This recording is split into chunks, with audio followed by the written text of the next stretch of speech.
Thank you for tuning in to the GSMC Basketball Podcast, brought to you by the GSMC Sports Network. I'm your host, Nelson, today on this very nice Wednesday afternoon, and March Madness has officially begun, so we're going to be looking at a lot of the matchups that happened previously last night, and as well as looking at some of the matchups that are going to happen tonight, and which teams I think are going to end up winning, and more so, we're going to focus on the games that happened previously. And in the second segment, we are going to be covering LeBron James, obviously. I'm sure you guys saw this coming. And his brand new podcast that he has with JJ Redick, and where he talks about basketball. We're going to talk a little bit about that, and as well as give a quick recap of all of the NBA games that went down last night. And because there was a lot of them and a lot of good stories that were generated from this, we also have our special fourth segment, as always, so stay in tune all the way up until the third segment to let you know exactly what that is. But before I begin, I'd like to remind everybody, please, to be sure to use the link that is in the description or the link that is displayed below the ticker on every single show segment. That is GSMCPodcast.net. Really helps the show, makes the show much more interactive between myself and you guys. Once again, the link is GSMCPodcast.net. Puts your comments directly in front of my screen. And with that out of the way, we can go right ahead and talk about the NCAA matchups that happened last night. And I didn't watch the first half of the first game that went down at 6:40. I'm just going to pull up the box scores real quick on that game, just so I know exactly what happened. Let me just pull this up real quick. So yeah, it was Howard going up against Wagner. I did not see the majority of the first half, but I did see the second half. I was there for the second half. I mean, forgive me, I am a busy student at this school, so I don't really have time for every single game of basketball. But this game was really close. Like, I will say, it didn't start out that way. Like, Wagner was up 38-27 after the first half, but then it really started to pick up a lot later going into the second half, and that's usually how a lot of these March Madness tournament goes. Like, most of the time they would have one team be the dominant team, like in what seems to be in full control of the game.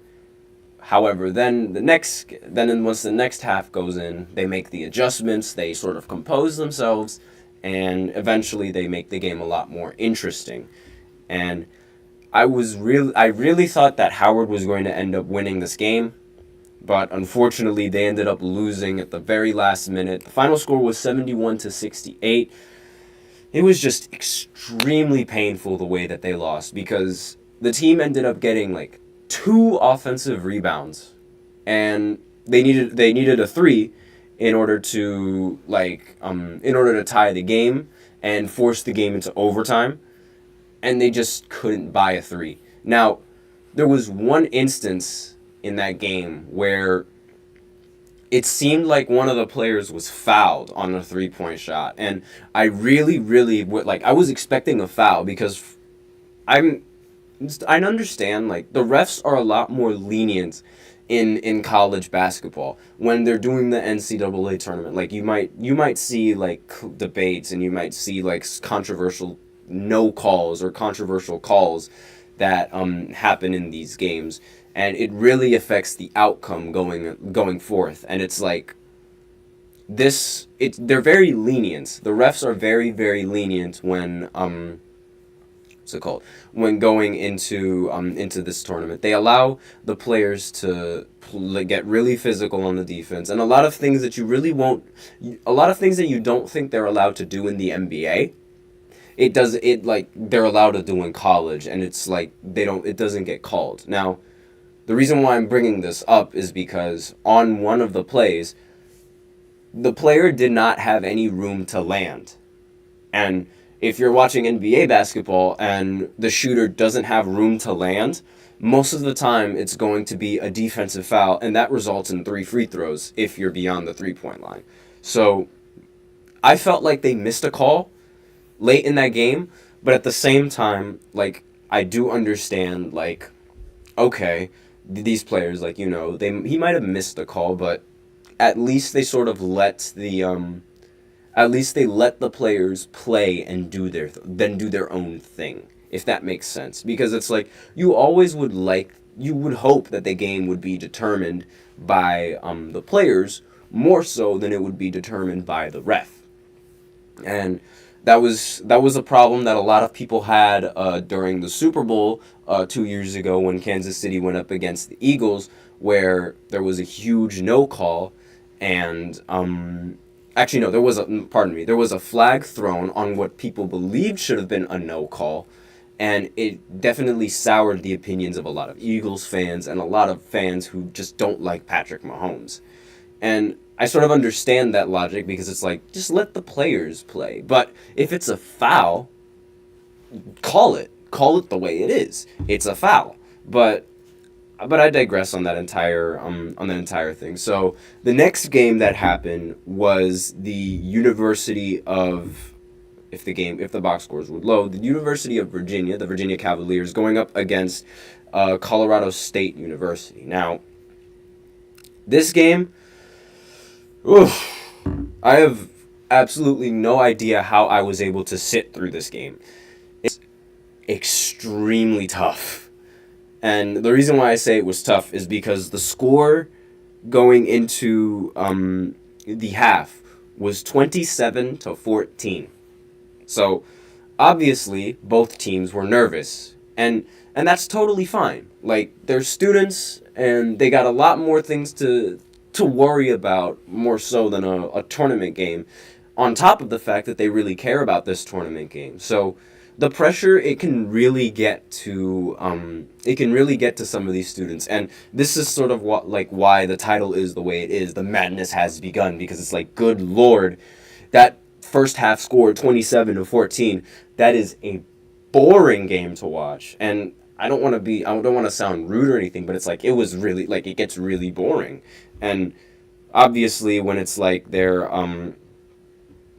when their teams are not hitting shots, some might argue that it's like, oh, they're just playing really good defense. But sometimes, no, that's not the case. Sometimes the case could be that they're just missing a bunch of shots. And that's what was happening. Everyone was missing all sorts of shots.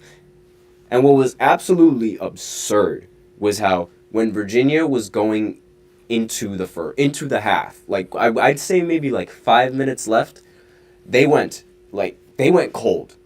They straight up could not hit a shot to save their life. And it took them 50 minutes of real time to get a basket. Like, the last time they scored a point was at 9:50 p.m. and then they went cold. And then their next bucket that they scored was at like 10:40. It was unbelievable. They opened up the half missing practically every single shot until, like, I'd say maybe when it was like the 15-minute mark, around there. I don't remember exactly. I do remember exactly the time of when they scored, which was like around 10:40 at night. And that time frame of that time frame of not really, like, that time frame of not scoring, like, it is in real time, so it's not like in game time. That's still a very long time of not seeing the ball go in the hoop. And when your team is struggling like that, you sort of, like, you need to see the ball go in the hoop, so that way you can sort of maintain that rhythm, like, or like try to get a rhythm going into the half. Like, that was not an ideal start for Virginia whatsoever, going into the second half. And they really went out extremely sad to Colorado State. Now, Colorado State sort of did, like, they started out cold, but, like, they were up 27-14, obviously, but they still started out relatively cold because they were nervous. This team definitely showed that they're a lot better at composing themselves going into this game, because, again, going into the second half, they were the team that was scoring. They were the dominant team, scoring all of the baskets and getting the stops. And it was really bad. Virginia was airballing on threes. They were missing wide open mid-ranges. It was really bad shooting from Virginia. And Colorado was able to sort of capitalize on this with their defense and their offense being so elite. And it's like when you see the other team is missing shots and you're hitting shots, you're going to go on a run, especially in college basketball. And I sort of held on to like Virginia trying, like, I didn't have them winning in this game, but I definitely held on to them because obviously, like, since it's March Madness, anything could happen. And it's like, it could be any moment in the game where the other team just doesn't hit shots and you're the team that ends up hitting shots. Like, it could have gone the other way around.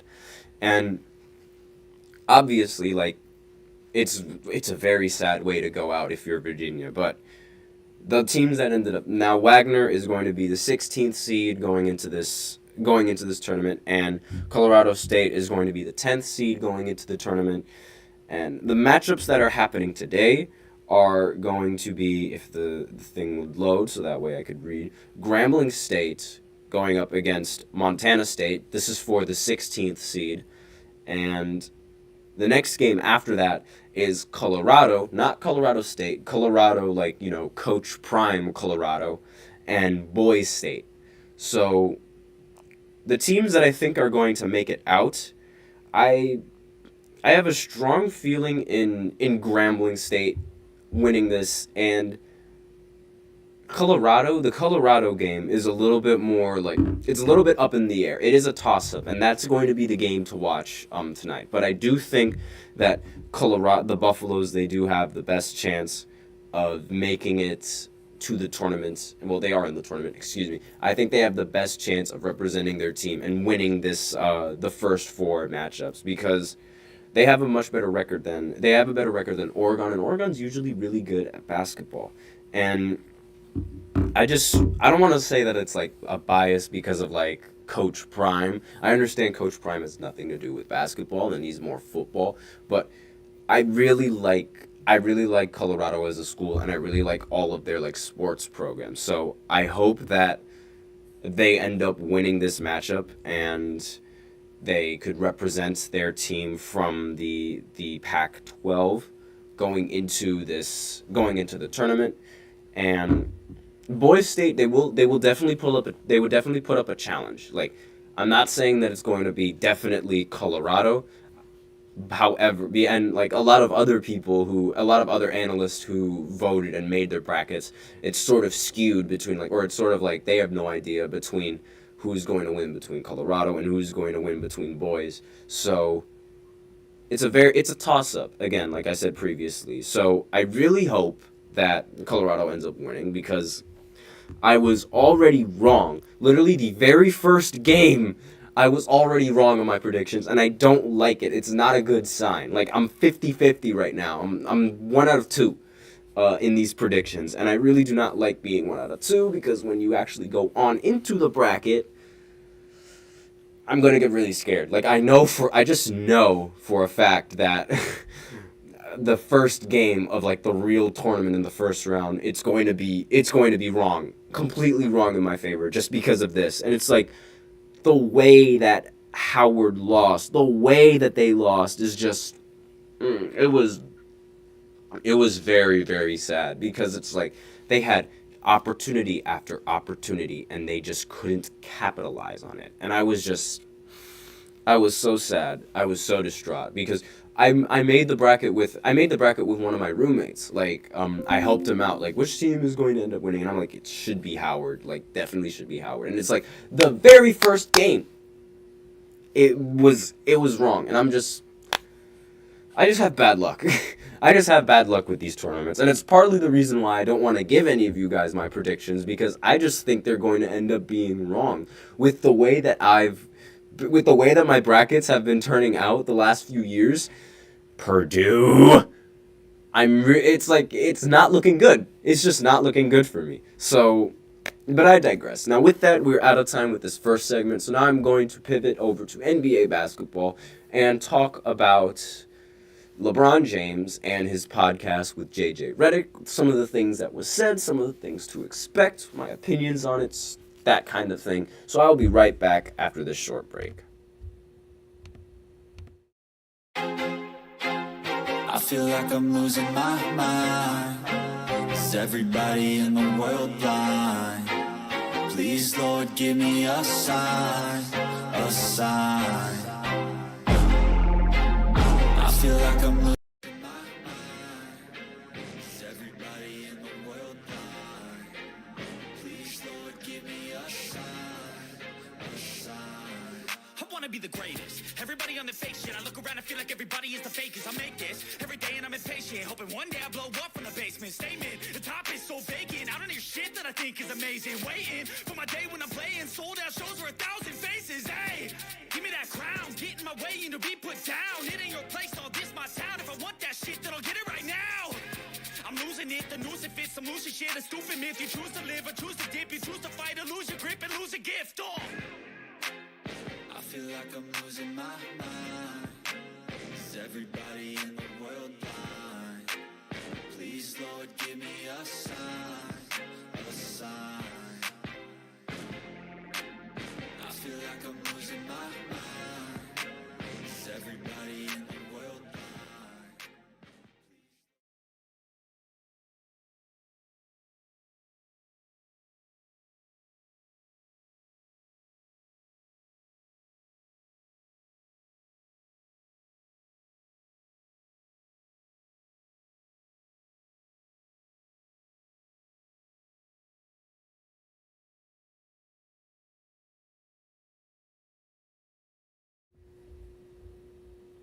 And we are back with the second segment of the GSMC Basketball Podcast, brought to you by the GSMC Sports Network. And in this second segment, we are going to be looking at LeBron James's podcast, some of the things that he said on the podcast, as well as like just my overall opinions on the podcast in general. He's teamed up with JJ Redick on this, so before I begin, I'd also like to remind everybody to please go ahead and use the link to get your comments recognized. The link is in the description as well as below the ticker on every single show segment. That is GSMCpodcast.net. Really helps the show, makes the show much more interactive between myself and you guys. So with that out of the way, let's go right ahead and talk about LeBron James, you guys' favorite topic, and his podcast with JJ Redick. Now, usually, like, a lot of basketball players have started making their own podcasts. A lot of athletes, a lot of influential people, they make their podcasts, and it's becoming a lot more popular now. It started with Paul George, and now it's just building and building and building to so many other people, and so many people have their own podcasts, so that way it allows them to have their own platform where they get to say their own opinions and they get to speak their mind, and it's starting to gain a lot of traction going into the media, because a lot of the things that these players say are either really funny, really egregious, really good takes, or things of that nature. Like there's always something that everyone always has something to say, and it could either be very famous, like very good things to say, or very infamous, like for example Gilbert Arenas and some of his egregious takes. One of his takes on his own podcast was like, no one is afraid of LeBron. That is just not true. That is completely untrue, and he's I don't know what he's speaking out of, but it's definitely not from his mouth and his mind. He is, and I'm sure you guys know exactly what I mean by when I say that, but regardless, he's delusional. He's ridiculous. Like, his takes are delusional at times, and he gets a lot of like attention from the media for his delusional takes, because saying that nobody was afraid of LeBron, I know he was afraid of LeBron going up against him, because this is something that you might not remember, but in the series when LeBron was, not necessarily when he was a rookie, but in his first stint on Cleveland, he would go up against the Washington Wizards, and guess who was the star player? Gilbert Arenas. LeBron walked up to Gilbert Arenas at one point, put pressure on him, iced him, saying, "Don't miss these free throws," and guess what he does? He misses those free throws. I don't know what he's talking about, saying that people aren't scared of LeBron when he was the very first person to be scared of LeBron. But I digress. Now, like, obviously, like, this podcast with LeBron, he has a lot of things that, like, sort of feel like that he feels like need to be said, and some of it is a little questionable. Like, he said that Drew Holiday got traded for a bag of chips, which is really funny, because it's like he's saying like the things that a lot of people like outside in the media would say, and he's sort of just projecting it more and giving a lot more people like that, oh, that is 100% true. He got traded for a bag of chips. But at the same time, that's a little bit disrespectful, because I don't really like saying that players get traded for a bag of chips, unless it's legitimately like a bag of chips or a printer like Kyle Korver. But I digress. So, on the podcast, one of the things that caught my attention that he did say was how Allen Iverson and Steph Curry are the most influential players in basketball that he has seen. So, I don't think he was really talking about himself, because obviously, like, LeBron James is one of the most iconic basketball players and is more iconic than both of them. But I sort of understand, like, I'm going to pull up the quote exactly. I still sort of understand, like, exactly what point he's trying to get to. I'm just going to pull it up real quick just to make sure that I got it right. So, they're the two most influential players in the NBA since he's been watching. So, by influential, I think he sort of means like people who like try to model their game after all of these players. And now, as you can see, going into this era, it's like a lot of casual players that just play ball, they focus on their handling and they focus on their three-point shooting, and that is directly a result of Allen Iverson and Steph Curry. We have somebody in the comments, so I'm just going to go ahead and like pivot all the way over to that. Curito MVP 11 asks, what should the Warriors do? With 4 question marks. Now, I'm not entirely sure. Like, I think he means like, I'm not entirely sure what you mean by that. Do you mean like what should they do now, or what should they do like going into next season? Because that's 2 different questions. I mean, what they should do now is try to find a winning formula and like try to find a way to win. That is like the important part, and see if they can try to avoid that play-in scenario, given how a lot of the teams in the West are really close in their records. So they need to go on a big win streak, and the only thing that like really I feel like really needs to be said and like they need to do is so Curito MVP, he says, what should they do going into the next season? Okay, so that's a lot easier to answer. So going into next season, I really feel like they should try to get rid of Klay Thompson. Like, I just don't see him as I don't see him as a valuable player, or as valuable of a player as he was previous years, and I think he's sort of hindering this team with his shooting a lot more than Draymond Green is with his lack of offense. A lot of people, like, they would rather trade Draymond Green, but I just don't think that that's the right move, because, like, Draymond brings a lot of value to the team and a lot of defense to the team that the team needs going into next season and going, like, into the season now.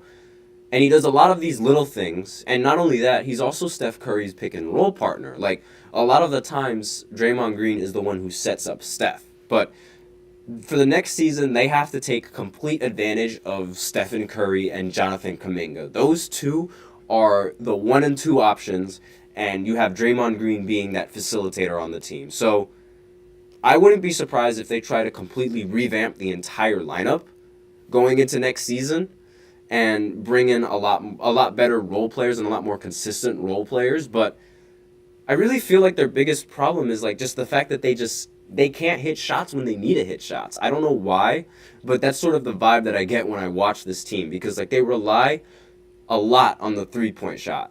And obviously like that's a very good thing, but it could end up being a really bad thing if Steph Curry's not playing very well. And most of the time, a lot of their losses are sort of like because of Steph Curry not really playing well. Like there will be games where he scores only 6 points. If that was LeBron scoring only 6 points, the media would be on his head. And that's sort of a lot of things that get overlooked because his piss poor shooting, it's definitely not helping the team.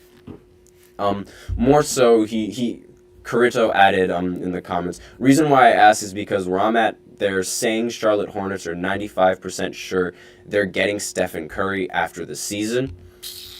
Yeah, I feel like the only reason why they're that sure is because, Del Curry has a history with that team, and he also grew up in Charlotte, and it's like,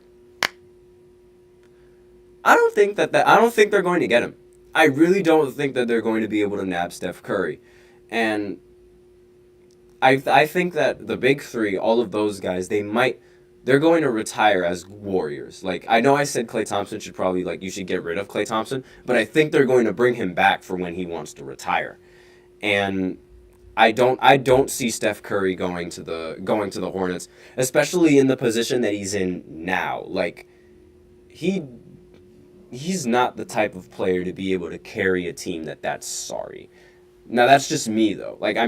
Whatever moves that Charlotte can make in the offseason to sort of, give Curry that incentive to, come over, maybe that would influence things. Maybe that would influence his opinions. But given Charlotte and their previous history with drafting and, making trades and things of that nature, I really do not think they're going to be enough, and they're going to make good enough moves that would convince Steph Curry to go ahead and stay. And with that in mind, it's he's Steph Curry. He's going to be the face of the Warriors, and he's still in his prime. And right now, Charlotte is not in a spot to compete the same way that Golden State is in a spot to compete. I understand that Charlotte is in a much easier conference, so that might also play into him wanting to go there, but I don't see that happening. Now, one more comment for Caruto before I go ahead and talk about LeBron James. Klay Thompson is planning to re-sign for $18 million. I'll go ahead and look into that. If that is true, then, maybe they'll be a little bit more generous with Klay. But, again, I think they should, if they're not going to get rid of him, they should probably try to cut down a little bit on his minutes and put in other players, because as of right now, he was in the starting lineup, then he got demoted down to the bench. He's sort of been playing a lot better on the bench, but again, this is not the same Klay Thompson that I'm used to watching. And now that he doesn't have his defense, which was sort of what made him so elite, he has to have the shooting. And he doesn't even have that elite shooting anymore. So it's you're stuck. You're stuck between a rock and a hard place, where it's loyalty with Klay Thompson and things of that nature. He gave you 4 rings, throw up the 4. But is he really producing as much as when he had the 4 rings? No, he's not really doing that. But that's just my personal opinion on that. And I want to wrap up this segment talking a little bit about LeBron James and his podcast, saying that Steph Curry and Allen Iverson are some of the more influential players going into when he was watching the NBA. We see a lot of these casuals, they handle the ball a little bit more. A lot of things that Iverson did, they were sort of seemed to be carries with the way he would handle it, but now they're not carries, especially when you look at players like Ja Morant, who literally holds the ball like this most of the time when he's dribbling, and that's not getting called for being a carry. And they definitely influence the game in the sense that defense hasn't been wasn't prioritized in their game as much as offense was, given their height and their size. Because Allen Iverson, we all know he's one of the undersized guards, standing at around, I believe, 6 feet tall. He might be a little bit shorter than that, but I do know he was one of the smaller guards, and he needed that edge because obviously he didn't really have competent defense on steals, but he didn't have much competent defense because of his height and his size not being able to allow that. So he needed to provide something on the offense, and obviously he's been the pioneer for a lot of crossover moves, and a lot of the things that he does with the basketball are absolutely ridiculous. He inspired Kyrie Irving, and he's inspired so many other point guards that are able to create shots for themselves and thus make it easier for them to create shots for their teammates. Before Iverson came in the league, we didn't really see that many guards trying to handle the ball that much in isolation, apart from Michael Jordan. But Michael Jordan mostly used the post-up to isolate. Even though he did dribble, he was able to dribble, he mainly used the post-up to run those isolations. Now with Iverson, we've seen him cross Michael Jordan, and it sort of evolved into what the guard position is today, where it's like you sort of have to be able to create that shot yourself. And then going into Steph Curry and how he was able to sort of change the game and influence the game, it's obviously his three-point shooting, because teams have sort of realized, okay, why would I take a mid-range when it's the exact same amount of points as a layup? Why not just take a three, back up a little bit, and learn how to take the three? And he's definitely, obviously, like, you can see it now. He's without a doubt changed the game, and I don't see a reason why he definitely like wasn't a big pioneer of NBA basketball. And one thing that LeBron does a lot is he sort of like, he gives credit to a lot of other players before he gives credit to himself. Sometimes, not all the time. There was this one time on a podcast where he was like, when I was able to come back from a 3-1 lead in the finals, that to me right there was made me the best player of all time. That's what he said on an interview at one point. And like, some people would only focus on that and say, oh, he's selfish. But in reality, like, LeBron really gives a lot of credit to a lot of other players in this league and a lot of his former teammates as well.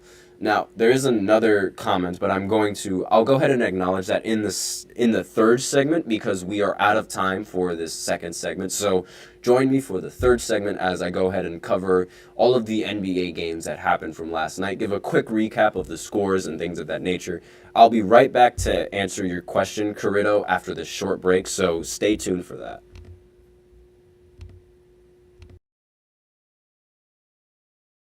For the best and latest podcasts available anywhere, go to the podcast app on your cell phone and type in GSMC to access free content-rich podcasts on health and wellness, book reviews, sports, entertainment, relationships, social media, movies, technology, finance, and even weird news. Subscribe and download the GSMC Podcast Network's family of shows, available everywhere podcasts are found.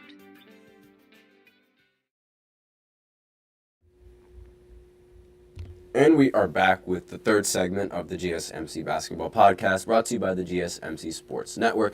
And in this third segment, we're going to be doing a quick recap of all of the NBA games that went down last night. But before I do that recap, I want to sort of acknowledge Corrido in the comments. Corrido MVP11, he started commenting like a few minutes ago, and he has one more comment saying that he modeled his game after Klay Thompson and Kyle Korver. As a 5'10" guy, it's hard to play basketball with taller players, and that's sort of like what I was getting at when I was like talking about like how Allen Iverson and Curry, like I wasn't really able to get to that as much as I wanted to, but he does make a valid point saying that it is difficult for like shorter players to go up against taller players, and it's like Iverson and Curry, they've sort of like changed that notion and be like, yes, you can bring value to the team despite being a bad defender and despite being relatively short.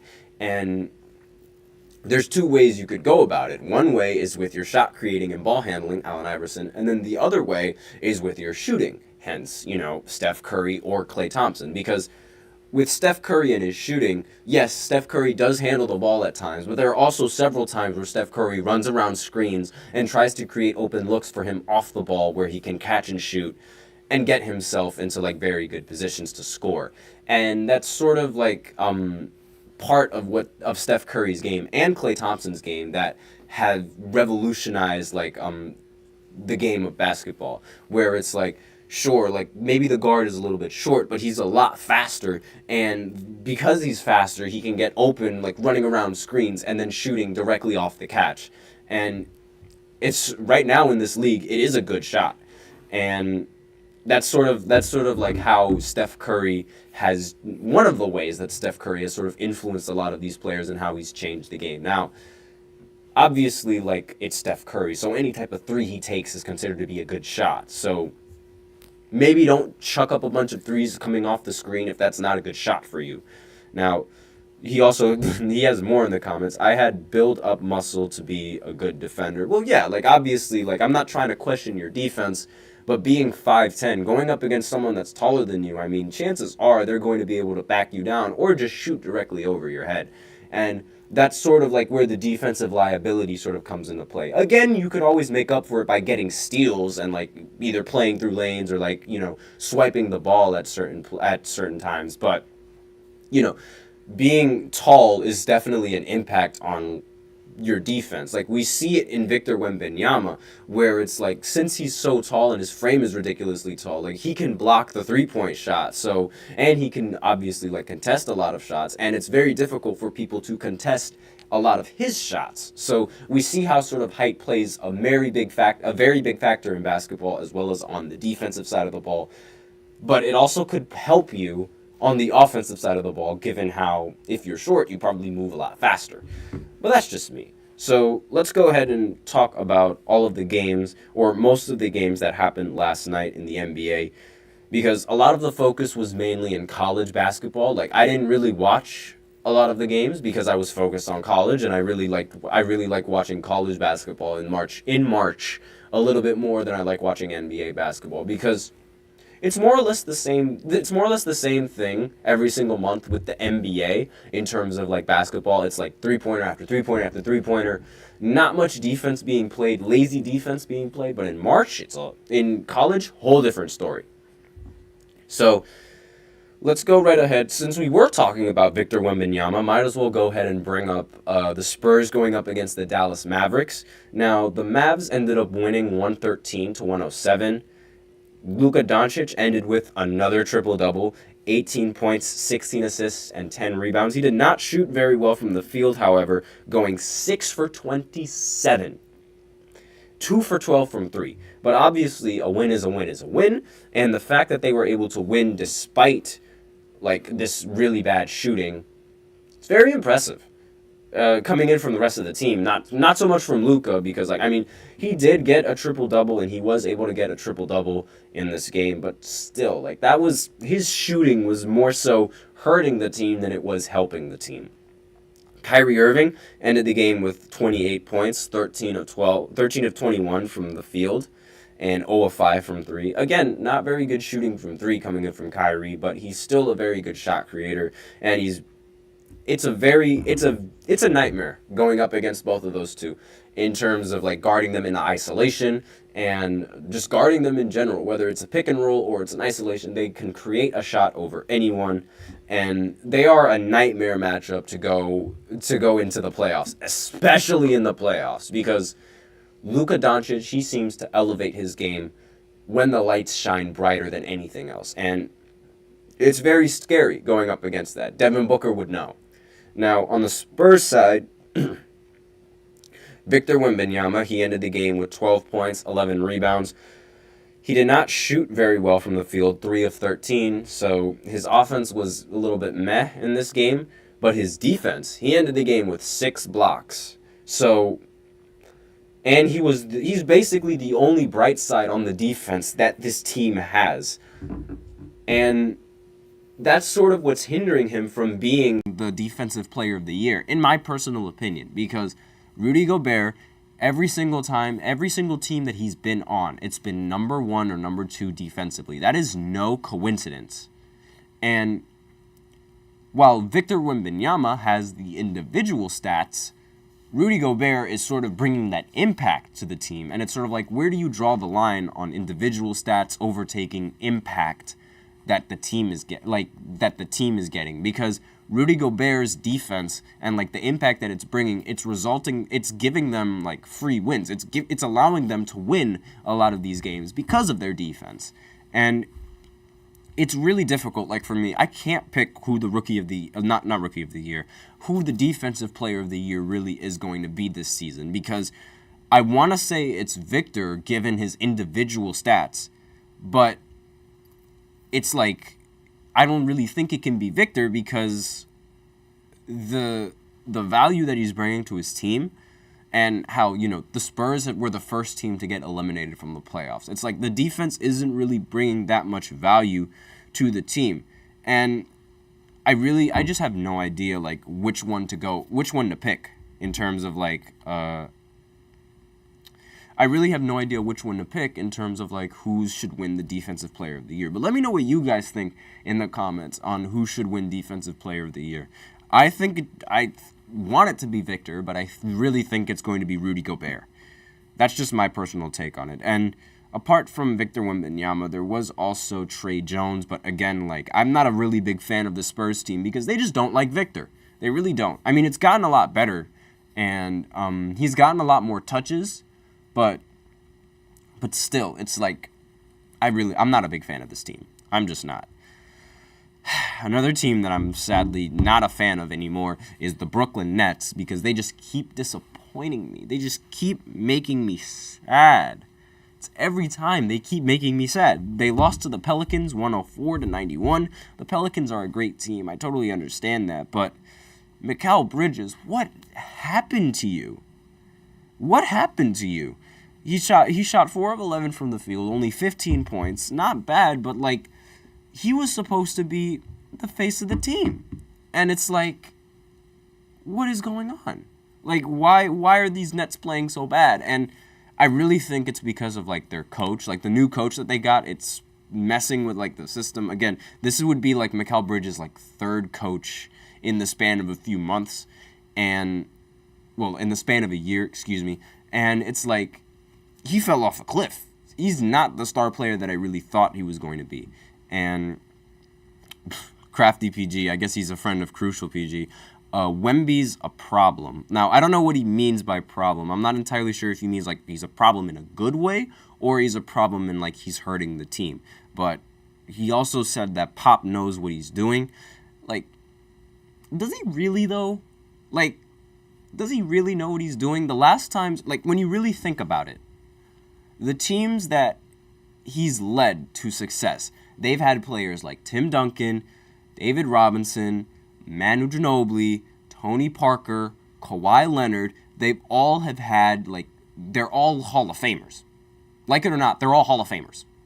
And since they've been gone, the Spurs haven't been that winning team. So I think it's still up in the air. Like, I'm not trying to doubt, like, Pop and, like, what he's done in his career, but it's still up in the air if it's sort of like it was the players or if it was like if it was his actual coaching. At least now with the modern NBA and how a lot of these teams have adapted to the three-pointer, because the Spurs were actually the first team that tried taking a lot of three-point shots and, like, were very, like, used the corner three a lot more than most of the other teams, like, in the early 2000s going into, like, the 2010s. So now that the rest of the league has sort of caught up, what is Pop going to do? But that's just my take. That's just up in the air. That's up for debate still because, like, you know, Victor Wembanyama's only a rookie, so we'll have to see how this team, like, plays out and how, like, the rest of the players go about it. But it's still up in the air. I'm just gonna say that. Still up in the air on deciding whether or not Pop knows, like, what he's doing and whether he doesn't know what he's doing. Just throwing that out there. But more so on this Nets game, I might as well read the rest of the box scores. Zion ended this game with 28 points, 7 rebounds. CJ ended this game with 16 points. Brandon Ingram ended with 11.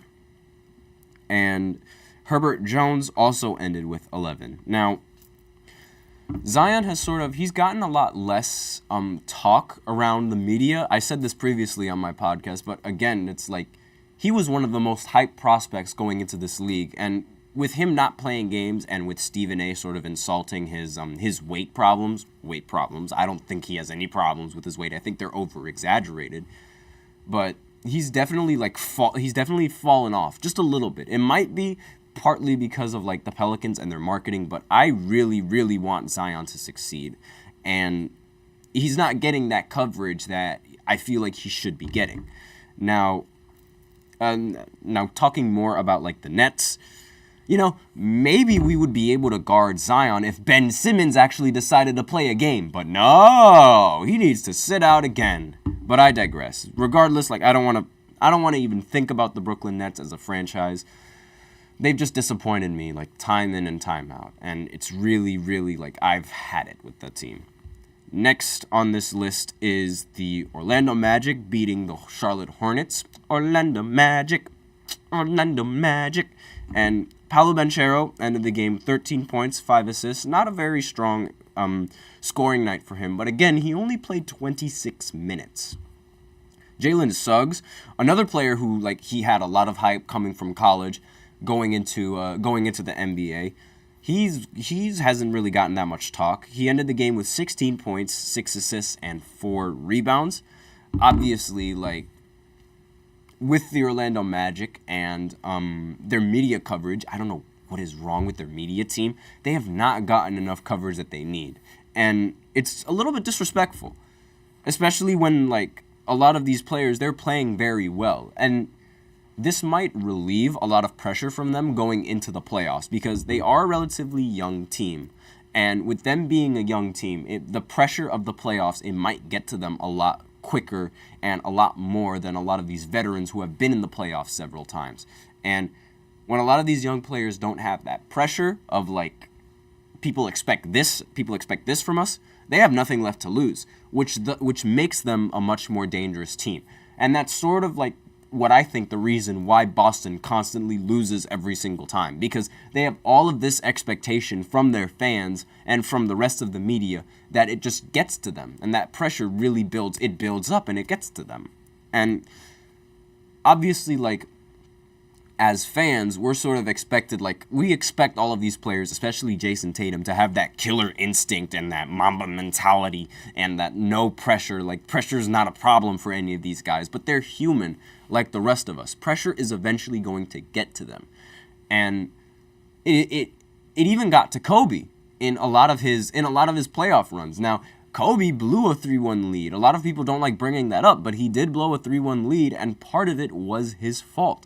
Kobe in 2004, he played in the finals against Detroit, and they ended up losing in that finals, and mainly because he did not play well, and the pressure got to him because he was taking a lot of shots, a lot of really bad shots. If you watch the series, Kobe was chucking, but regardless, like, going more into the box scores of this game.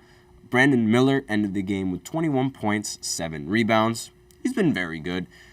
Trey Mann, excuse me, I just saw T-Man. 11 points, 5 assists, and 4 rebounds. And Vasilije Micic, again, forgive me if I botched that name completely, ended the game with 20 points. Was really just scoring. He ended up getting 1 rebound, 1 assist, and 1 steal. Not really that impressive, but yes, he was shooting the ball really rather well in this game. Not enough to beat the Orlando Magic, however, so the Orlando Magic are going to be rolling all the way to the playoffs. Right now, they hold the 5th seed in the Eastern Conference, and they look ready to go up against the New York Knicks. It's definitely going to be a conflict of interest, because then when they win, I can say Orlando Magic, but then when they lose, I can't say that anymore, and I really like saying that. But on the other hand, the Knicks win. So it's going to be a conflict of interest. I really hope that the Magic end up making it to, like, end up going into the 6th seed. I really feel like the 76ers are going to drop down a little bit more.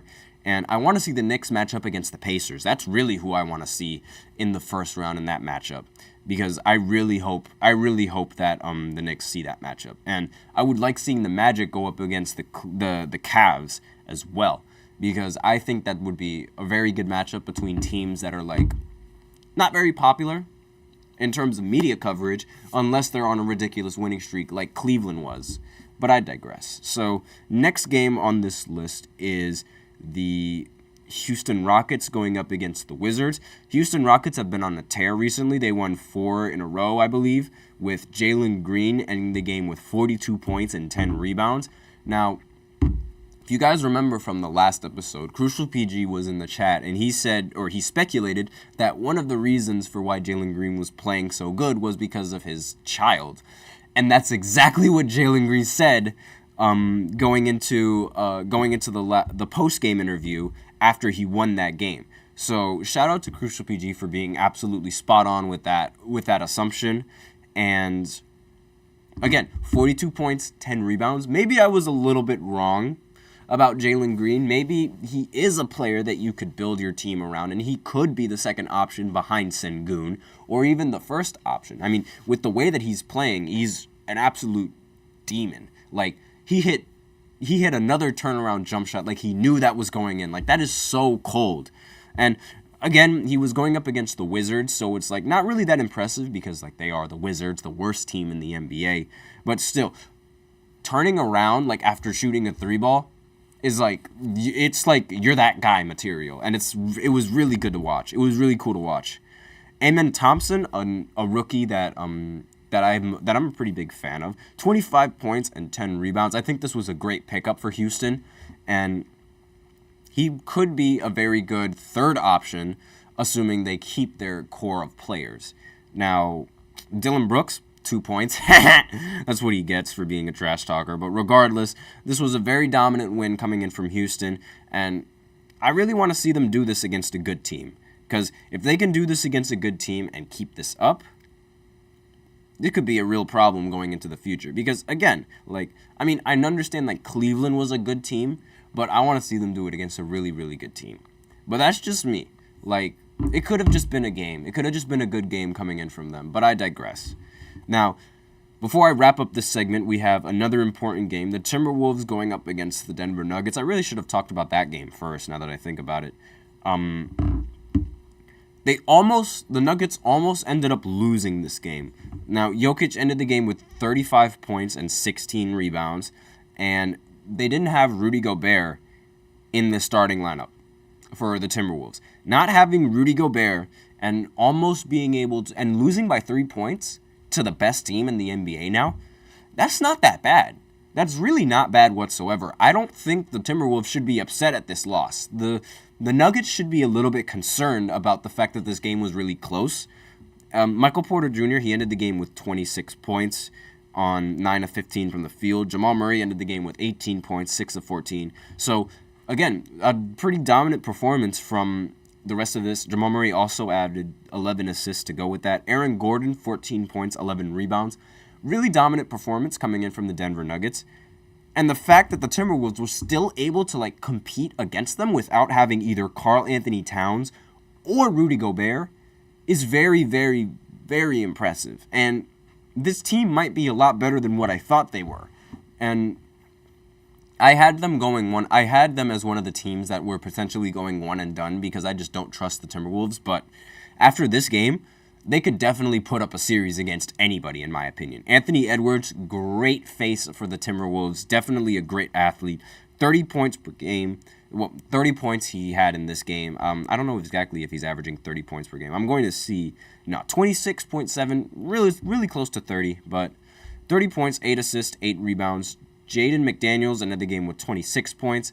And one thing that was was actually really crazy was in the previous game that Anthony Edwards, he played against the Utah Jazz, he actually dislocated his finger after dunking the ball really hard. So he's a phenomenal athlete. But regardless, we're out of time for that third segment. So now I'm going to go ahead and go into the fourth segment where I go ahead and talk about how the president of basketball called out Joel Embiid and his decision for playing for Team USA. So I will be right back after this short break.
And we are back with the final segment of the GSMC Basketball Podcast, brought to you by the GSMC Sports Network.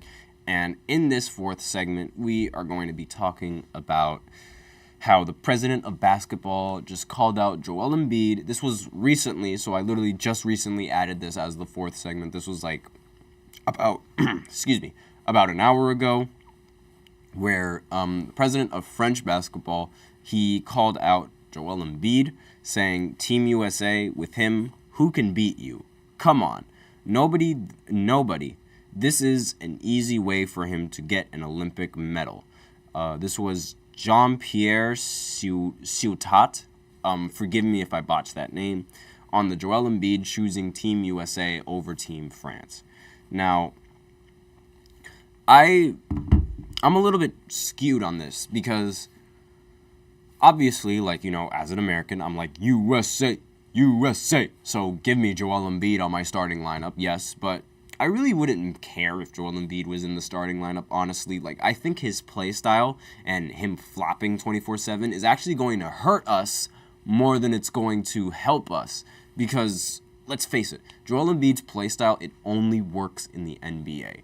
As I'm sorry to say, it only works in the NBA. The FIBA rules are a lot more different than the NBA rules. And, like, the Olympic rules are more different than the NBA rules. So when he goes into Team USA and in those Olympic games, I swear to God, if he complains to the ref even once, I'm actually going to lose it, because that's not going to fly overseas, because the game is played completely different over there. Like, they're much more strict on the carries. They're much more strict on, they're a little lackluster on the defensive side. Like, they actually allow the players to play defense and get really physical.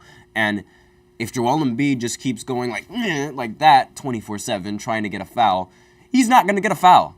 The refs don't care. They're going to call it the way they see it. And if the person is flopping, it's not going to fly. Like, I watched the Redeem Team documentary, and one of the challenges that Team USA had to face was how the FIBA rules were a little bit different than the regular NBA rules that they're used to. And not only that, the basketball was also relatively different. And so they had to come into this game with a different mentality. It's not now, especially now with how advanced the game is and how other countries have sort of caught up to Team USA in terms of skill gap, it can't just be like, oh, we'll put in a random team like with a bunch of the best players in the league and boom, that's our Team USA. Like, that used to work, but now that the world has sort of caught up with us, it doesn't really work all that well. And not only that, other players from, like, other big teams, like, for example, Luka Doncic, Giannis Antetokounmpo, Jokic, they're all going to be representing their own country in the Olympics. And they obviously, like, they had the option to go play for Team USA, but they chose not to. So seeing that Joel Embiid decided to choose to play for Team USA, it was almost as if he was trying to take the easy way out. Hence the title of this segment, The Easy Way Out. And we see that a lot now. And we've seen that in the NBA. We see that every single time that a player picks, decides to play for Team USA. And they really like taking the easy way out. And with Joel Embiid's case, carrying the French team, I don't see why he wouldn't want to do that, but at the same time, I do see why he would want to just stay with Team USA, because it is usually an easy gold medal for Team USA. Basketball is it's our sport to lose, and it's like if we end up losing, it's a really, really big deal. But so I guess Joel Embiid, he obviously he doesn't want to lose. He's tired of losing, and it makes sense, but I didn't really see him picking the French team over Team USA. It's really difficult for them to do that. Obviously, Luka, it makes sense why Luka would decide to pick his team over Team USA. He's been playing with that team since he was a teenager. Same thing could be said about Giannis, and the same thing could be said about Jokic. And all of those players, they get a lot of respect from that country. And it's it feels like you're getting stabbed in the back when one player decides to choose Team USA as opposed to their own country or where they were from. And I really see that. And this has sort of been the players picking the easy way out, it's been a problem, unfortunately, since LeBron. Like, a lot of people think it started with LeBron, and in a way, it sort of did, because LeBron James, there's a lot of context behind it. I'm not going to say LeBron took the easy way out, but there is a lot of context. The Cavs, they just weren't giving him the right pieces. They weren't hitting on the right draft picks. The players that they were getting, they were only really good in the regular season, and in the playoffs, they just didn't provide as much as you'd expect. They missed out on several players that were literally handed to them on silver platters, and they just didn't do anything with it for some reason, and that sort of forced LeBron's hand to just leave the organization entirely.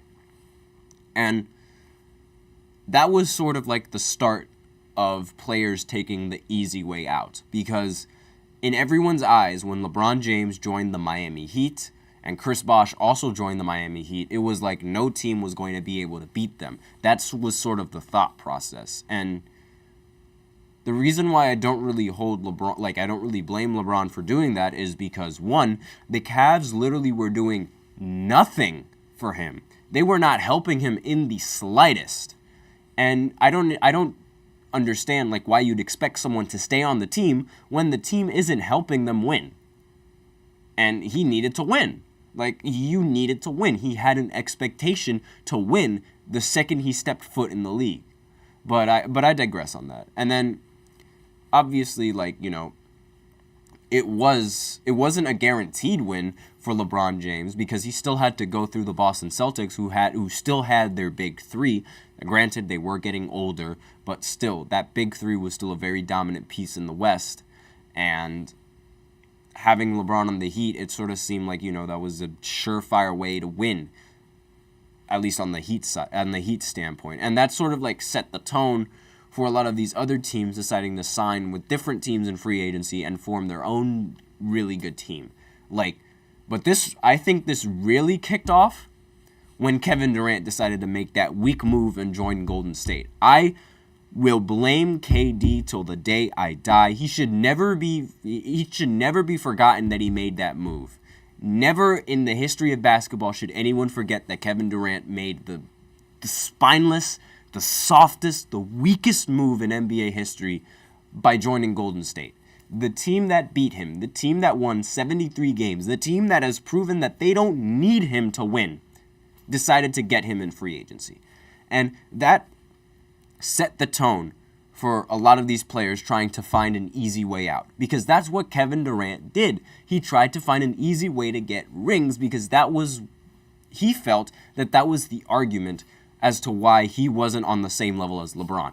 He didn't have the rings. So he thought, let me join a team that could help me win those rings so that way he could destroy the argument. It actually made the argument worse. He ended up regretting it in a quote saying, "I don't know why you let me do this," to his agent. You can Google it if you guys don't believe me. But he ended up completely despising the move, but the deed was already done, and so he had to play through it. And with that in mind, it damaged his legacy, it damaged his reputation, especially now with what he's done in the playoffs. He's only made it as far as the second round after his departure from Golden State. He is clearly not that guy. He is not that player. He will never be on LeBron's level. He will never be in GOAT conversations. He is soft for that. And that was the start of players taking the easy way out, because shortly after that, several different super teams started to form. OKC, they tried making their super team with Carmelo Anthony and Paul George. Didn't really work. And Russell Westbrook. I forgot to add him.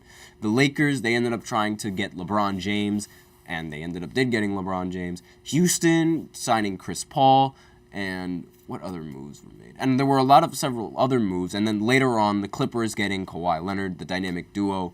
The Lakers getting Anthony Davis. The Celtics teaming up with, pairing Jaylen Brown and Jason Tatum, and now being the team that they are, being the super team that they are. Kyrie Irving, deciding to join the Nets with Kevin Durant, and then James Harden joining the Nets to help him try and win the championship. And then James Harden leaving the Nets because they weren't really in championship contending mode to go join the Sixers. and then leaving the Sixers to go join the Clippers, who are in contending mode. A lot of players, like, they take the easy way out, is what it seems like. And it's a new era in basketball where it's like they're taking the easy way out, and they just want to win because the media, it sort of forced that hand on them. I mean, that's the old, honestly, this is the old heads' fault. This is, like, I don't want to be disrespectful in calling them old heads, but, like, this is, like, the old people's fault, like, the people that watched MJ, because what is the argument for Michael Jordan? He has 6 rings. So it's like, it's sort of skewed the media, and it's turned the media into thinking that if you don't have rings, you're not an all-time great, and you shouldn't even be worth acknowledging. And that's the old heads' fault. That's simply their fault, because if the argument wasn't that he has rings and that he has all these individual accolades and things of that nature, nobody would be bothered by the ring debate. But now everyone needs to win in order to be remembered, and it's like, it's very, very scrutinizing now. Like, players like T-Mac, players like Carmelo Anthony, players like Grant Hill, Derrick Rose. I don't like Derrick Rose in particular. I just gave him as an example. All of these types of players, they sort of don't get enough respect from any of the media because they haven't won. And it's unfair. Especially Melo's case, because Melo won Olympic gold medals. Forget championships. Melo won gold medals representing his country. That deserves a lot of respect. But he doesn't get that respect because everyone's like, oh, he didn't win a ring. He didn't win an NBA championship. So it's like, what? That's completely unfair. But that's all I really wanted to say about all of these players taking the easy way out. And with that, we are out of time for this 4th segment. Thank you guys so much for tuning in to the GSMC Basketball Podcast, brought to you by the GSMC Sports Network. Your support means a lot to us, so please remember to subscribe to the show.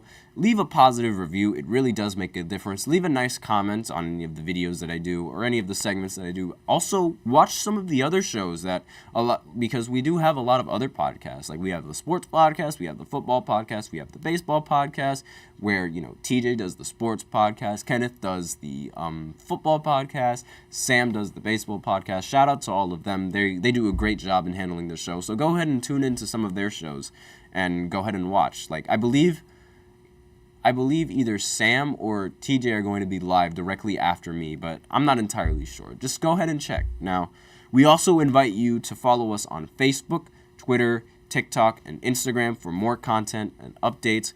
And before I end, I say one more final goodbye. I'd like to remind everybody to please use the link in the description to go get your comments recognized. It puts your comments directly in front of my screen. That is GSMCpodcast.net. Really helps the show, makes the show much more interactive between myself and you guys. And that is the end of the show. Thank you once again. I am your host, Nelson. And as always, take care.